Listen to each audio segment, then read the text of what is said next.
Okay, so we're now live on YouTube as well as with all of you in the room. First of all, good evening everyone, and welcome to the 2021 WriteMentor Children's Novel and Picture Book Award ceremony.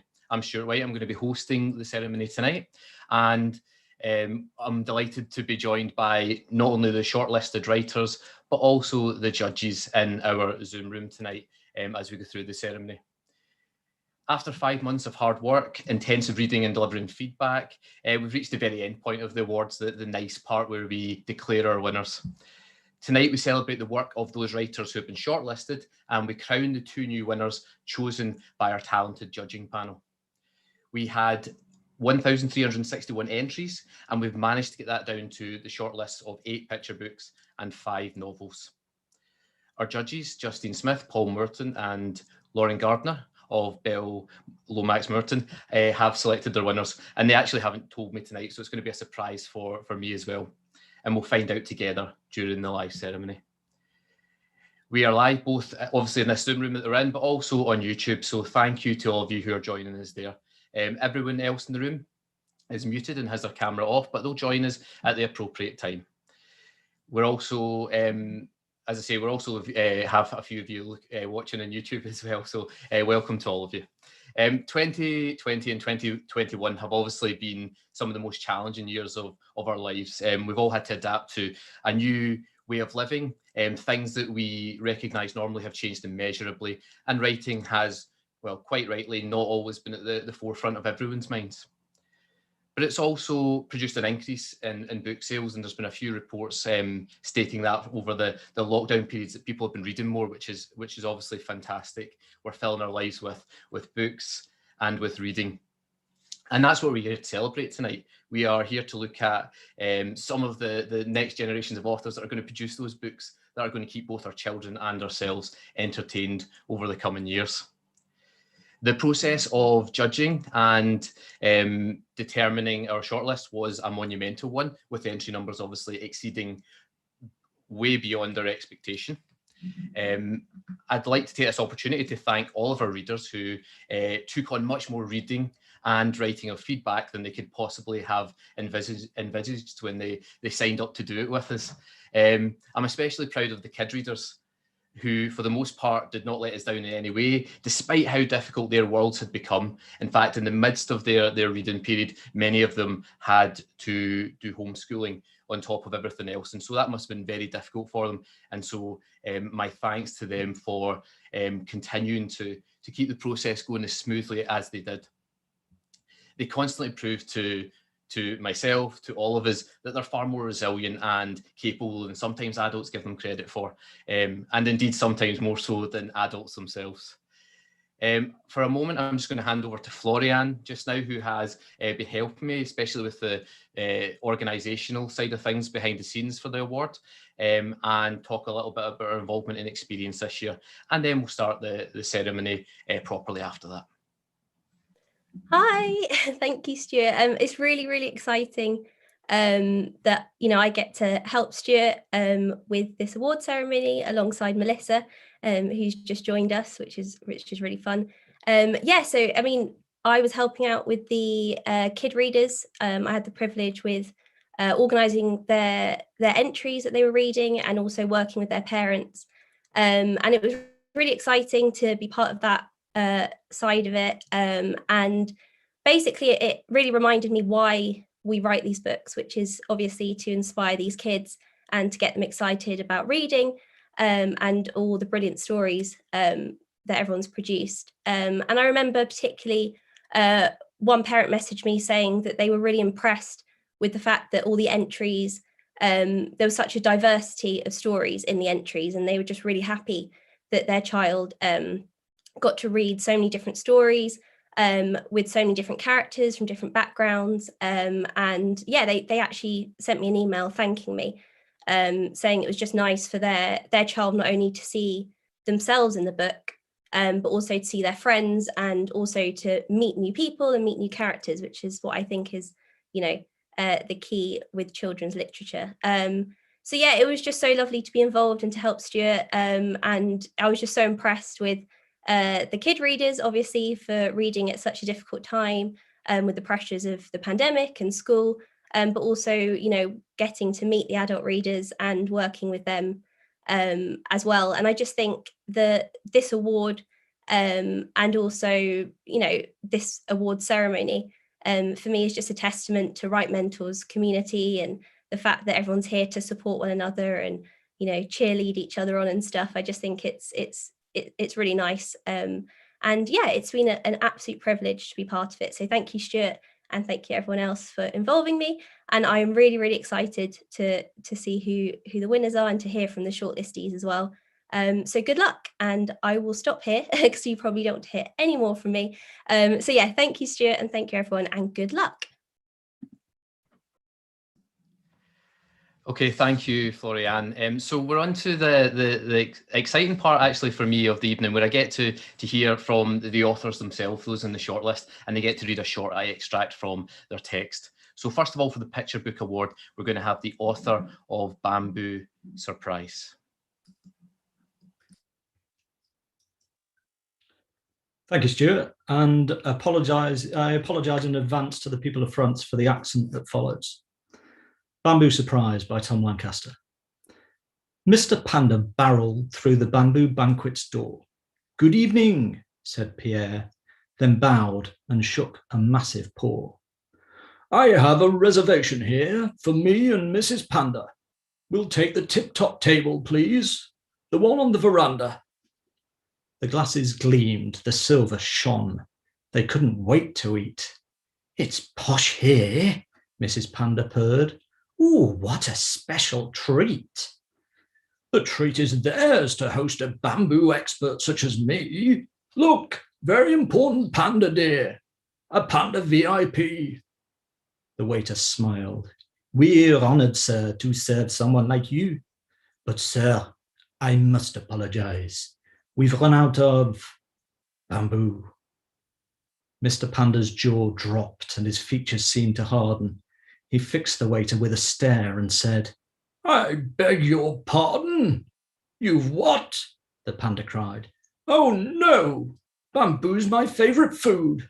I'd eat it boiled or grilled or poached on toast, deep fried or stewed."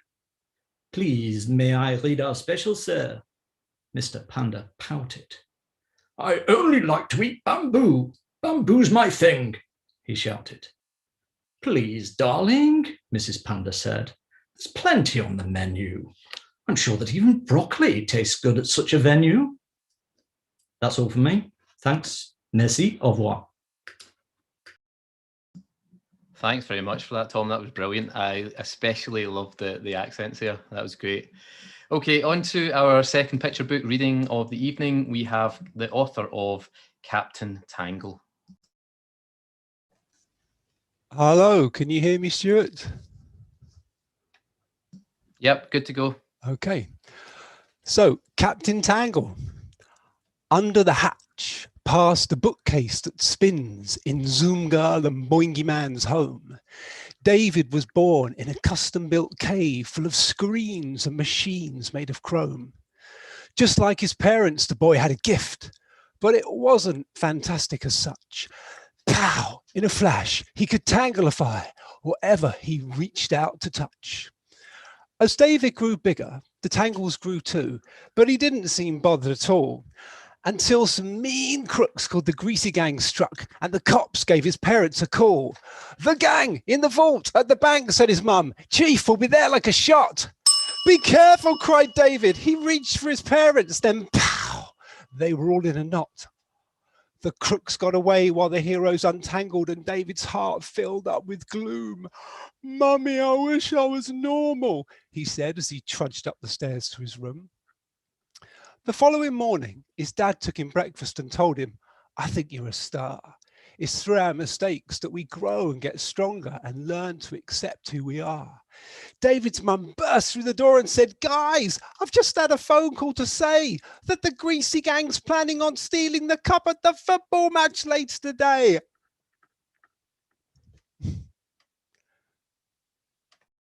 Thanks very much, Stephen. That was fantastic as well. You must have rehearsed that for quite a while in advance, so really good job there. A little bit. Yeah, yeah. Definitely. So next up, we have the author of Daddy, I'm a Dinosaur. This is a pre-recorded one, so I'm going to do a quick share screen of the recording and play that for you just now. Daddy, I'm a Dinosaur. I wake up in the morning as the sun peeps out at dawn. Trudging down the hallway, I growl a grumpy yawn. My fingers curled like claws, I plod along on tippy toes. I listen at the door, and Daddy snoring through his nose. He jolts awake, then hushes, back to bed, it's only 4, and whisks me to my room. But Daddy, I'm a dinosaur. It's time to go to school, so Daddy told me to get dressed. I rummage through my things to find the t-shirt I like best. My little T-Rex arms toss all the clothes out from my drawer. You've made an awful mess, but Daddy, I'm a dinosaur. I'm buckled in my seat and Daddy's getting in the car. Now I'm a stegosaurus and I'm playing air guitar. I boogie to the radio and bellow my encore. Not when we're driving, please. But Daddy, I'm a dinosaur. My friends are in the playground, so I dip my head and scowl. This hunting Spinosaurus starts to circle them and prowl. Then Daddy turns to wave goodbye. He's standing by the door. Remember to be good. But Daddy, I'm a dinosaur. Another brilliant one there. Well done. Thank you to Nicola for that reading. Next up, we have the author of Go Tortoise Go.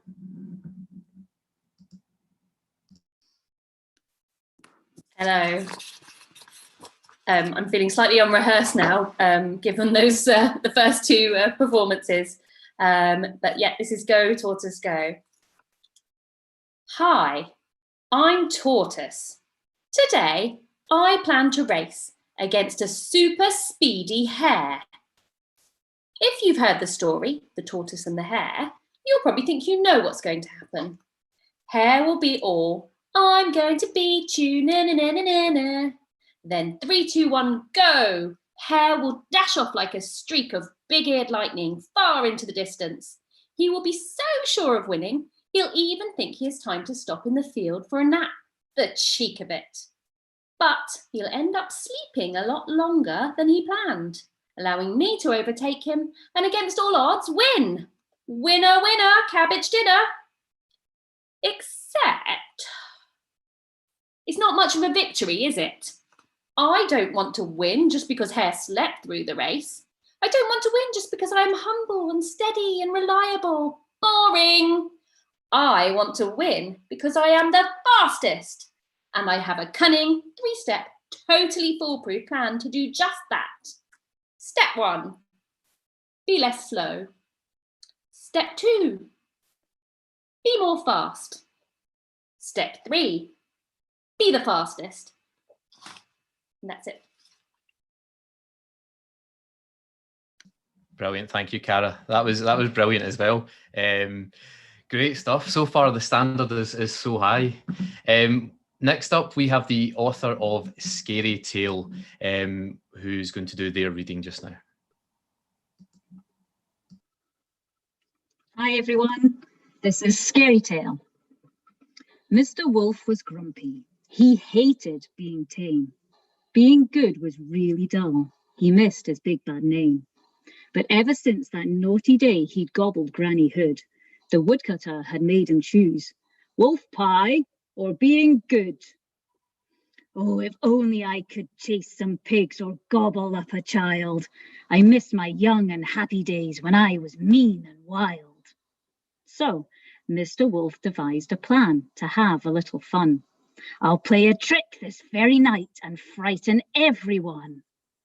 As darkness fell, he tiptoed out, as quiet as a mouse, down the hill and round the pond towards the Three Pigs' house. Now, Mr. Wolf was not a fool. They'd tricked him once before. The chimney was too dark and hot. This time he'd used the door. Boo! Rawr! He growled ferociously. You'd better run and hide. And I'll leave you on that cliffhanger. Brilliant, thank you, Lindsay. That was superb as well. Next up, we have the author of Spoonicorn. Hi, this is Spoonicorn.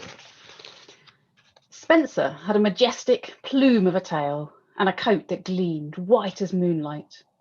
He had a flowing, glowing mane, and on his head was a shining silver spoon, because Spencer was a spoonicorn. In fact, Spencer was the spoonicorn. "Oi, Spoonface!" shouted the unicorns every morning. "Bring us our breakfast." "Strawberry jam is for proper unicorns," they taunted as they snatched it. "You can have the crusts." And so it went all day, every day. Spencer looked at their sparkly, pointy horns and tried to hide his spoon, but the unicorns just laughed.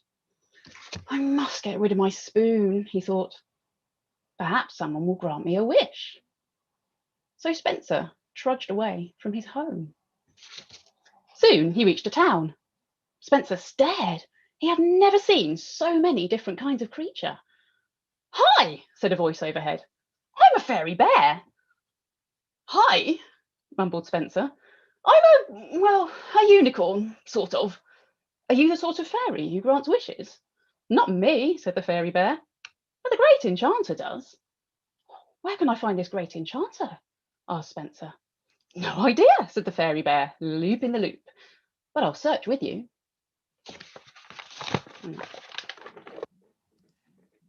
Thank you, Jenny.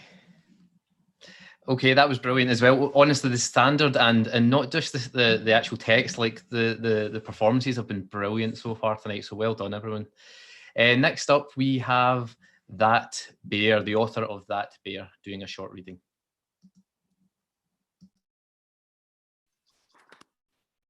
Hello. Oh, my bear just came along just in time. I was feeling jealous of all your props. Do you want to hold it? That bear. I have a bear that is always there. You might think that's nice if you like bears. Thing is, I'm just not the cuddly toy type. What I do like is my talking robot, Rex, even though he's lost an antenna and only speaks robot. I like my pink roller skates with the stars. I like my neon pencils and my build-your-own race car. I like things that do things, you see. That bear does not do anything. I did not choose to own that bear. He was a present, a bedtime bear, Mum said. Bed-stealing bear, more like. I like to sleep alone. I like to stretch out like a starfish or with my head hanging over the end, like a brown bat. I do not like waking up with a lumpy bear on top of me. You might say, so what? Don't put the bear in bed then. Easy for you to say. That bear rather likes my bed, it seems. Thank you. Thanks again, Cara. And just for any of the eagle-eyed viewers out there, Cara has not done the same one twice. She's actually got 2 stories on the list, so that's why I've seen her twice. Next up, and the final picture book reading of the evening is from the author of The Helpful Elf. Hello. The Helpful Elf. Santa's keenest helper was a cookie elf called Fran. She wanted to be helpful, but things never went to plan. She found it hard to concentrate. Her thoughts would drift away. Amazing schemes and crazy dreams went through her head all day. She tried assembling toys, but all the parts got in a muddle. Her fearsome fighting T-Rex toys kept asking for a cuddle. Meanwhile, her dainty daisy dolls were stomping round and roaring. "Don't worry," Santa boomed. "At least your toys are never boring." "I'm sorry," Fran said sadly. "What a mess. I blame myself. I wish I could be helpful just like any normal elf." "Let's try you in the kitchen," Santa said. "I have a feeling that large amounts of Brussels sprouts are all in need of peeling." Fran got to work. She peeled and peeled, then noticed something weird. She'd peeled so many layers off, the sprouts had disappeared. "Don't worry," Santa chortled. "You've done such a thorough job." "I'm useless," Fran said softly with a stifled little sob. I'll leave it there. Fantastic. Thank you, Claire. So thanks to all of the brave writers there who read out for us, and you know, especially on such a big occasion and live and people watching. Incredibly brave of you, so thank you and well done. I wish you all the very best for the announcement, which is to come very, very soon.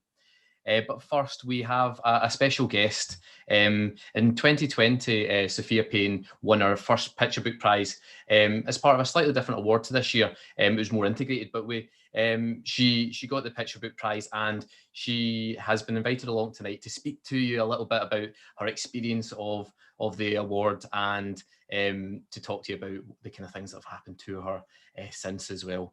So welcome, Sophia. It's lovely to have you with us this evening. Brilliant, you're here. So would you be able to say a few words for us just about how things were for you last year when you were a picture book winner? Yep. So yeah, hi guys. But firstly, hearing everyone do their excerpts of their stories is so cool, and I agree with you, Stuart, that everyone has been so brave. I would have been terrified to do that last year. I'm really, really excited to find out who's won. And, you know, I remember so strongly being in that position last year and that anticipation. And actually, when my picture book was announced as the winner, I felt so ecstatically happy and excited, but also, I have to say, I felt equal measures of guilt and disappointment, because I knew that by me taking that place as the winner, it meant that other people didn't. And I knew so, you know, I felt so strongly that, you know, what it was like to have that disappointment. And as I've been trying to think about what to say tonight, especially when I'm feeling so anxious myself, this really struck me that this is what the writing community is about. It's such a lovely and supportive and friendly community that we all feel that happiness together, but also we feel that disappointment and that anxiety together. And I think it's so important to remember that whatever stage you're at, whether you're on the shortlist, the long list, whether you're entering for the first time or the 100th time, you know, you have to remember that things can just change on a pinhead. And that's, you know, that's exactly what happened to me. And one year I was getting mediocre at best feedback on my writing. I mean, my writing was mediocre, the feedback was amazing. But, you know, and then the next year, the next time I entered the competition, I had gone all the way through to, you know, hearing that my picture book was chosen as the winner. And then on the same day the announcement was made, I had that email from the agent who judged the competition to say that she wanted to chat. And then a few days later, I had the chat with this agent. And then that night I was offered representation by, you know, the agent of my dreams, which is Alice Williams. And, you know, a few days after that, my book went out onto submission. And then after that is something that I still don't know if I can actually talk about yet. But the point is, you know, things just went bam, bam, bam, and it just, everything happened and changed. And it was everything I'd ever hoped for. But at the same time, you know, I didn't expect it to happen like that. And it's just proof of how quickly things can change, and, you know, how important having that hope is. And I'd really like to end on my favorite Star Wars quote, which is, "Hope is like the sun. If you only believe in it when you see it, you'll never make it through the night." And, you know, I feel that this is so poignant and so true on so many levels, but at the very basic level, at the very surface level, this hope is what keeps us going. And I sort of see it that we have these tanks of hope, and every little thing you do sort of tops up the tank slightly. So when you put yourself out there for feedback, it kind of tops the tank up a little bit. And sometimes, you know, you might make it to a long list and it goes a little bit higher. And plus the community itself is, you know, it keeps those tanks going. And this industry is so slow that, you know, those tanks will run completely empty and you'll be running on nothing, and it'll be impossible to keep going. But entering competitions like this, being part of the community, this is what keeps you going, and this is what keeps those tanks topped up. So, you know, I say grab the tanks, hit the gas, and just keep driving. And for the winners tonight, a million congratulations in advance to everyone who's chosen. Thank you, Sophia. That was beautifully put. I couldn't have put it better myself. And you got a Star Wars quote in there, so top marks for that. So we have reached the stage of the evening where we have our first big announcement. I'm going to hand over in a second to our judges, Justine Smith and Paul Moreton, and they are going to give us their thoughts on the picture book shortlist and announce their winner. So over to the judges. Hello. Hey everybody. Hi, Stuart. Have you got us? Yep, hear you loud and clear. Great. Shall I start, Paul? Please do. Just wanted to say what a pleasure it was to hear these readings. I just loved them so much, and it's just so nice for us as judges to be reminded that they're all really strong read aloud books, which is the first thing that we look for, a brilliant read aloud experience, and it's what we do. We've been reading them aloud too, but we loved that, so thank you so much. We do have a winner, but before we announce the winner, we want to recap on such a strong collection of books and just say a few words about each one in no particular order. I'll start with That Bear. We really love this one. It's a sweet little teddy bear story with a twist. So you expect something and you get something else. We really appreciated it. A classic, a refreshing take on a perennial theme. Well done. And Spoonicorn, who doesn't love a unicorn story, especially this one, about a unique kind of unicorn who learns not only to accept, but celebrate being different. We really enjoyed it. Next, Scary Tale. We thought the children would really enjoy this. An original backstory about the big bad wolf who has mended his ways, but gets to be a baddie again every Halloween. We loved it. Well done. And Go Tortoise Go, Go Tortoise Go even. We enjoyed this classic tale with a twist, an ingenious science angle. A great example of how children can learn through play and through stories. Daddy, I'm a Dinosaur. We really liked this one. An exciting read for the very young. Lots of repetition, lots of surprises, and great use of the page turn, and a spine-tingling finale. We felt children would really like this. Well done. The Helpful Elf. We couldn't help falling for Fran, the well-meaning elf who tries to be helpful with chaotic results. An inspirational seasonal tale of a misfit who finds a place. We like this take on the theme of celebrating differences and learning self-acceptance. Okay, Bamboo Surprise. This is a sweet and funny story about a demanding customer in a restaurant and a clever waiter. We like this one because it's got an extra layer of meaning. It's fun, but it's also got this gentle message for fussy eaters. Something here for the adult and for the child reader. Well done too. And finally, last but not least, Captain Tangle. A wonderfully boisterous but heartfelt story with that extra meaning about learning to accept who you really are. And then just to keep you in suspense just a few seconds longer before we announce the winner, I just want to say just a couple of words. I think, first of all, and most importantly, thank you to everybody that entered the competition, and huge congratulations to all of you that got shortlisted. A huge, huge achievement. And then I think most importantly, I wanted to say a huge thank you to Stuart and his team for literally wading their way through a record number of entries and whittling it down to what was a brilliantly accomplished shortlist. Picture books are hugely important to the world, and it's lovely to see some really exciting new talent coming through and some really clever work.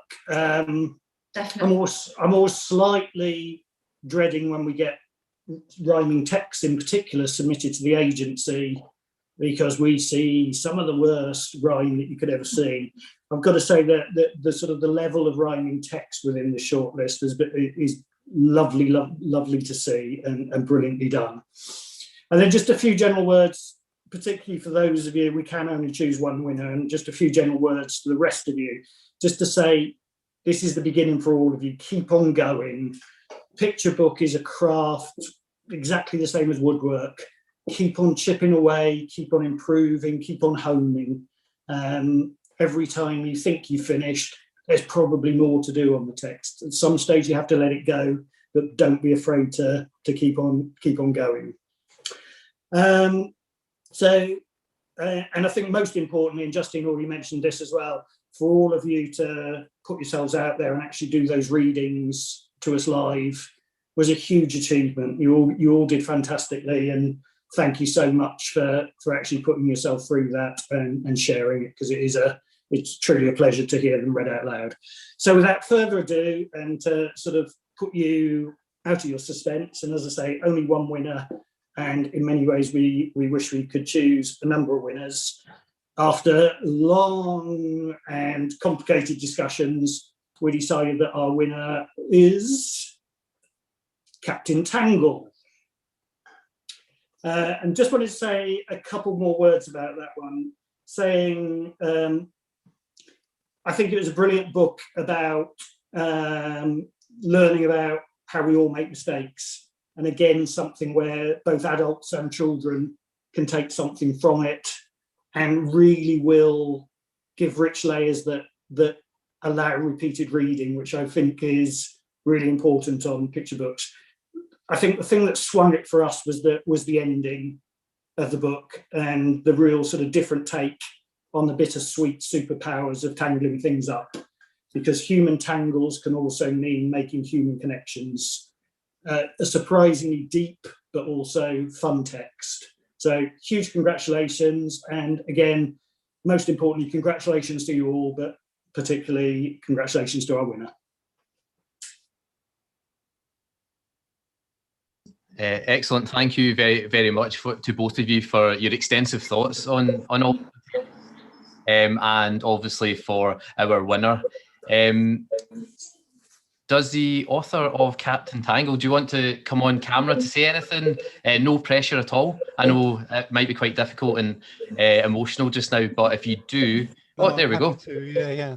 It's a good job with the mic was off when I heard the thing, so the language was inappropriate for children's books. So thank you. I just can't believe it. I'm blown away.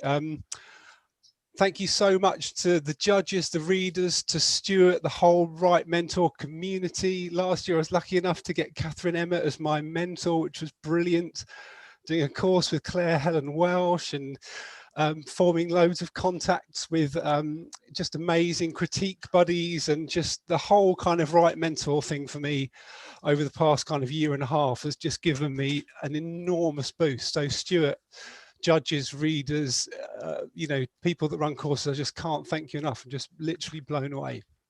Thank you. Oh, and Donna David as well was another person that helped me a lot through the WriteMentor community. And a little word for Amy Sparks as well, because she just helped me massively with writing in general, and particularly with this text. If it wasn't for her, it wouldn't be in the shape it's in. So blown away and loads of gratitude. Thank you so much. Thank you. Thanks, Stephen, and thanks for coming on and just saying a few words there at the end, and congratulations again. Brilliant news. I'll speak to you obviously more over email, Stephen, just about the next steps and so on. Thank you.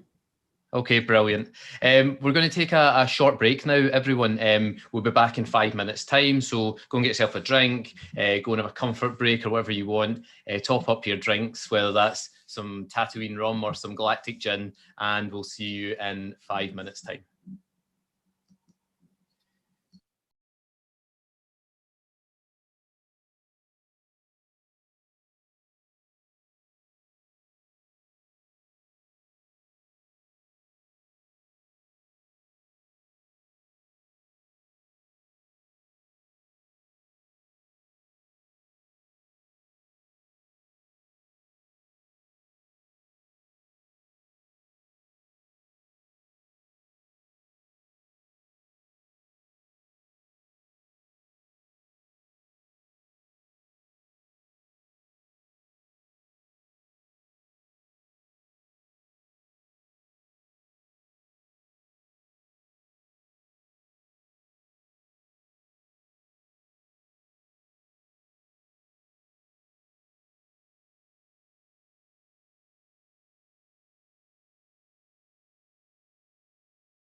Good evening, everyone, and welcome to the second half of our WriteMentor Picture Book and Children's Novel Awards for 2021.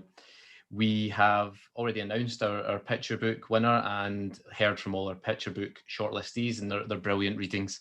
So now in the second half, we're going to focus on the novel award.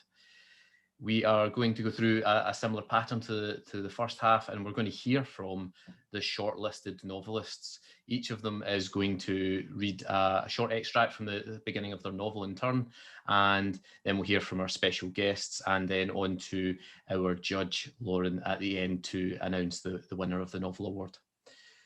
So can I ask, first of all, for the author of 1666, to pop on and do a short reading from the beginning of your novel. Good luck. Hello, thank you. Saturday, the 1st of September, 1666. The day before a dead body turns up in her father's cellar, Flick Cutler is preparing to stab herself in front of 15 drunks at the Boar's Head Tavern. There is not much light. Flick's face is illuminated by a single guttering candle on the beer-stained table where she sits. Her dark brown eyes appear black in the gloom, and her raven hair falls over high cheekbones. She is looking down, drawing all attention to the back of her hand, cleverly diverting attention from the blade switch that she makes effortlessly. She's been practicing this for weeks. The fingers of her left hand are splayed out across a chopping board. This is a stunt they have seen 100 times, but in this dark corner of London, excitement is rare and welcome.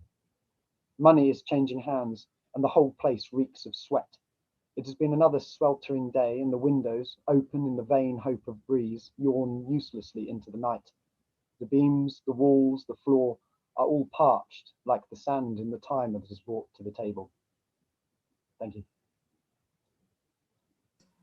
Thank you, Sean. That was fantastic. Really gripping opening there. Next up, we have the author of Dream Dial to do their reading.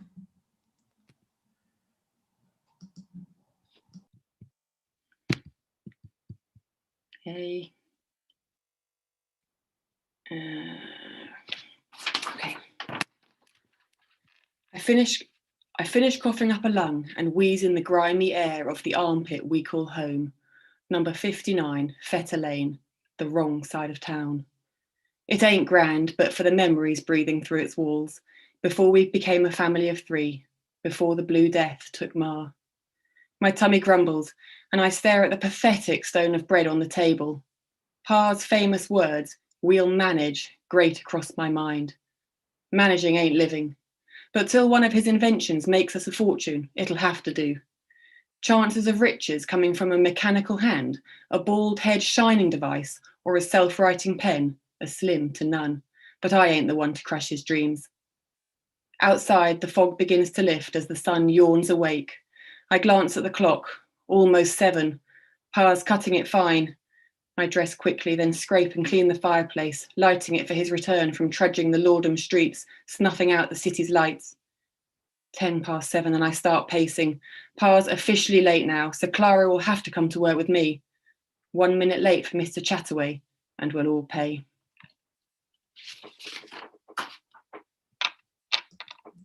Brilliant, thank you, Mel. That was great. Okay, next up we have the author of The Lord of the Hat. So if you'd like to come on and do your reading, that would be fantastic. Thank you.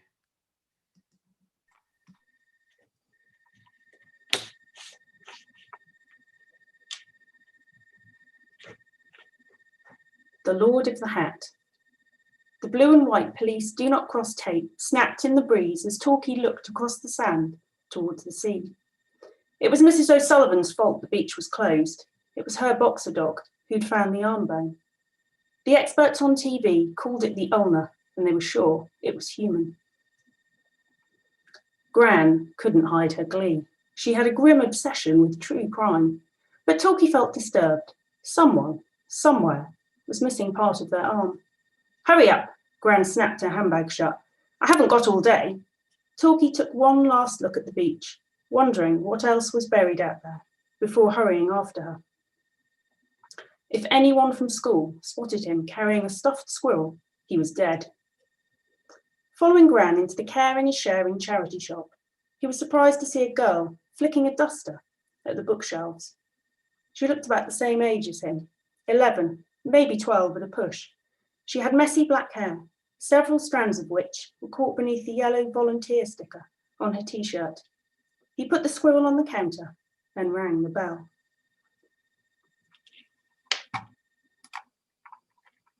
Oh, I want to find out what happens next. Brilliant. Really, really good reading there.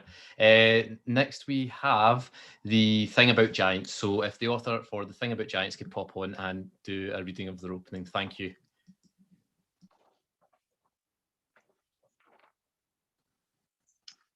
Hi. The thing about giants is, giants are like people. They come in all shapes and sizes. There are small giants and tall giants and round giants and thin giants. Some are nice and some are nasty. Some like running and jumping.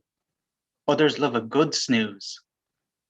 But the terrible thing about giants, the most awful, unimaginable thing about them is, humans don't see them as people. They see them as huge, staggering, destructive oafs with only one valuable commodity: their bones.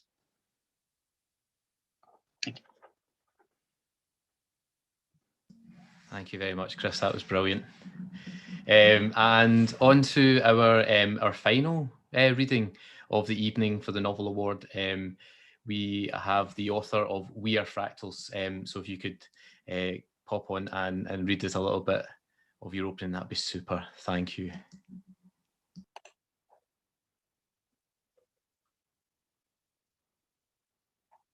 Can you hear me okay, Stuart? Yep, perfect, loud and clear. Great. We Are Fractals. Chapter 1, Isaac. 5 things that happen when your mum is sick. 1. She takes a cocktail of drugs every day. 2.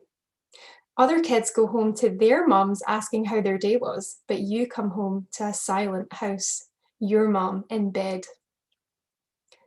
3. You end up doing all the cooking and grocery shopping just so you don't have to keep eating fricking Pop-Tarts for dinner. 4. Sometimes you find her doubled over on the bed, incoherently shouting and vomiting into a bucket. You know, the usual things everyone else has to deal with. 5. And when you do find her, she doesn't even know you're there. Chapter 2, Jess. Isaac, hey, I hiss, jabbing a finger into his side. What's up with you? He turns his head towards me across his desk, brown curls flopping into his normally bright copper brown eyes, which are watery and sleep clouded today. The bell rings and everyone starts to pack up. What the hell, Isaac? What's going on with you? It's the 3rd time in as many weeks he's fallen asleep in class, and he won't tell me why. Nothing, just tired. Isaac's quick smile isn't convincing, but it is distracting. When he smiles, it's all the stars at once, blazing. It makes me breathless. Thank you. Brilliant, Julie. That was stunning as well. I have to say, every single one of them made me feel something, and definitely wanting to read beyond just that opening extract. So really good job, and well done to all of you for being brave enough to do the reading there. That was brilliant, and I can tell just by the extracts we've heard tonight that Lauren will have had a terribly tough job deciding which one of those to go for as the winner. But before we hear from Lauren and we hear the winner's announcement, we've got not one but 2 guests for you just to speak very briefly before we hear the winner. The first guest is Sue Cunningham, who was our winner last year. She isn't able to make it live, so she pre-recorded a message which I'm going to play for you just now.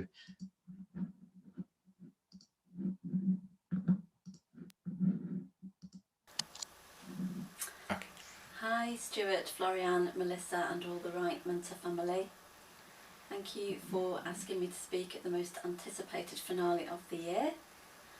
We won't mention Line of Duty other than to say that I'm sure tonight's ending will be much more exciting.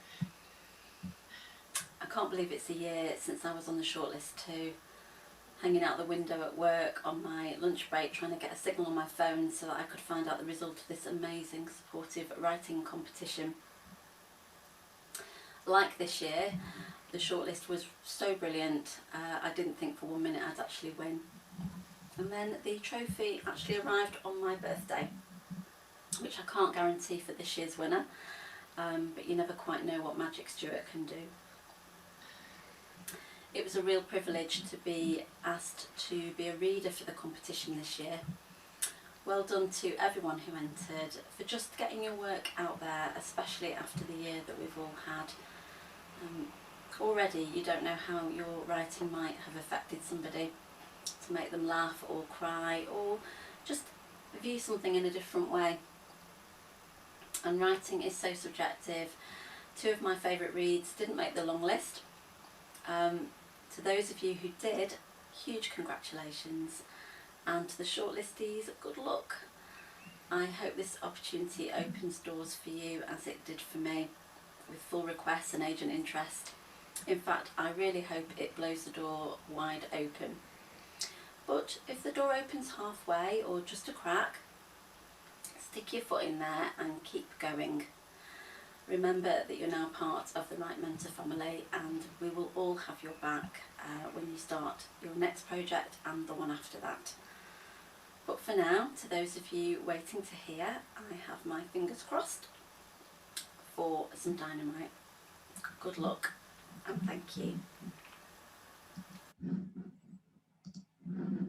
Okay, brilliant. Some really lovely and wise words there from our 2020 winner, Sue Cunningham. And as promised, we have a double set of guests for the Novel Award announcement. We also have with us live, I believe, the 2019 Novel Award winner. There she is, Alex Page, who is going to say a few words before we announce the winner for this year. So nice to see you, Alex. Hey everyone, I'll try and keep this short because I know you just want to get to the last bit. I'm really so excited to be here to share this celebration. It's bringing back all those kind of good feelings and stuff from 2019. I was lucky enough to be judged the winner that year of the WriteMentor Children's Novel Award with my middle grade story, Wish You Was. I remember that hot tingling feeling, and it took me at least a fortnight to actually believe it had happened, and it wasn't like we were reading sort of terrible old-fashioned children's books, that it was all a dream and that I'll wake up one day and realise it didn't actually happen. I was also really lucky to be a reader for this year's competition, and wow, there were some jaw-dropping entries, including your own. It definitely gave me, and I suspect many other people, imposter syndrome after reading your entries. For me, the best thing about these awards is that the readers are children and other writers in the WriteMentor community.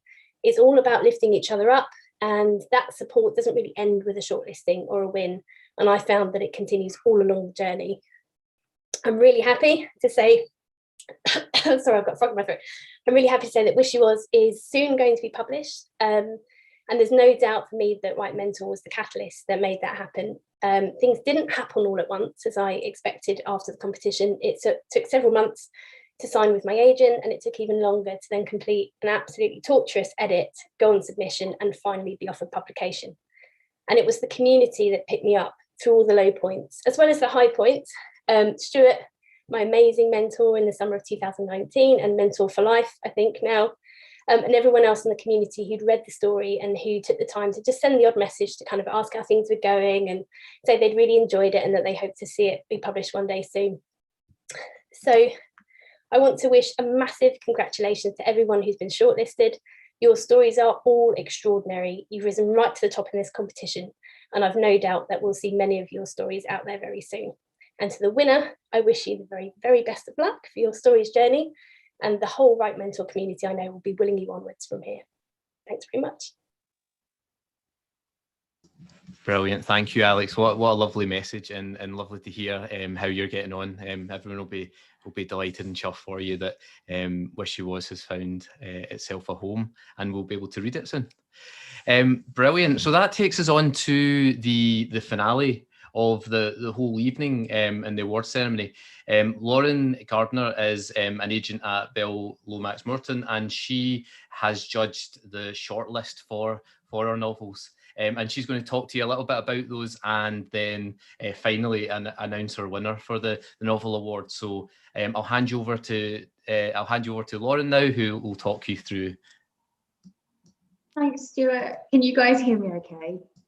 Yeah, perfect. All good. So, it's really lovely to be with you all tonight, and I hope the whole team at the agency won't mind me speaking for them when I say just how much we've enjoyed being your judges this year. Stuart, the time and energy you commit to running WriteMentor is so valued and important, and you really have created this incredible community of people, and you've had such a big impact on the careers of so many talented authors. So just thank you, and please keep doing what only you can do. On to our amazing shortlistees. Firstly, huge congratulations for making the shortlist. You've really made our life very tough over the last month of reading, and it's been really wonderful to escape into all of your worlds. We had a hat possessed by the terrifying spirit of a zombie Viking that made us laugh and also run and hide behind cushions because it was so scary. We had murder and raging fires in 17th century London. We had raw and beautiful confessions of first love and the vivid intensity of how that consumes you when you are a teenager. A really brilliant, dark and contemporary gender flip take on a fairy tale classic with no magic beans in sight, but lots of incredible giants. And a truly original veiled fantasy world made up of dreams and ghosts ruled by an incredible immortal queen. We could only pick one winner, but there was genuinely something we loved about each entry. And if I could make one request of everyone on the shortlist tonight, and in fact everyone who entered this year, please keep writing. We need stories more than ever at the moment. They really are the thing that help us make sense of life when the universe decides to throw us all a massive curveball. And these stories and the ones you go on to write in the future are vitally important. So thank you, and please keep dreaming, please keep writing. On to our winner. When I was discussing comparisons for our winner with some of my colleagues at the agency, we kept coming up with all of these wonderful, wonderful comparison titles and things that we just thought this book was a bit like. So I'm going to share some of those with you. We decided that it was a historical mashup of Die Hard meets Angels and Demons with a kick-ass female protagonist worthy of Enola Holmes and a young Harry Houdini. It's full of murder and mystery and intrigue, which is no wonder why the young readers loved it so much. But the author also really captured our hearts with a beautifully drawn and compelling friendship between two characters, which really reminded us, and I'm sure it did the young readers as well, how you can solve any problem and find a light in the darkest of times when you have the help of a true friend by your side. So without any more ado, our winner is the unstoppable, combustible, and totally awesome 1666. Yeah, well done. Sean, do you fancy popping on to say a few words, or? Yep, you do. Wow, thank you very much. That's I'm a bit speechless. That's awesome. Thank you so much, Lauren, for those words. That's very kind. Thank you. Thanks, Stuart. Brilliant. Well, I'm quite bowled over with that, and flattered and terrified, and that's very excellent. Thank you so much to everyone who's read it, everyone who said nice things about it. And yeah, thanks for the competition. I'll probably just stop there, otherwise I might witter for the rest of the evening. But yeah, I'm quite overwhelmed. That's extraordinary. Thank you.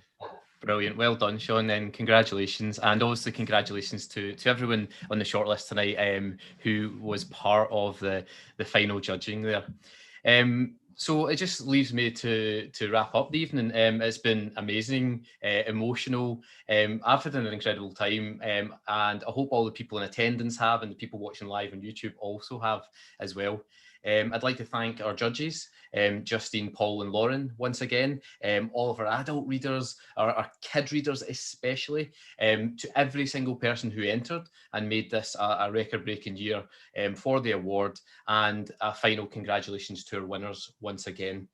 We're all off now to the cantina on Tatooine to have some green milk, party the night away, and probably chat to some androids and Wookiees later on in the evening. I hope whatever you're doing, that it's a great one. And I'd like to finish by saying, may the force be with you. And remember always to keep on writing. Well done. Thank you.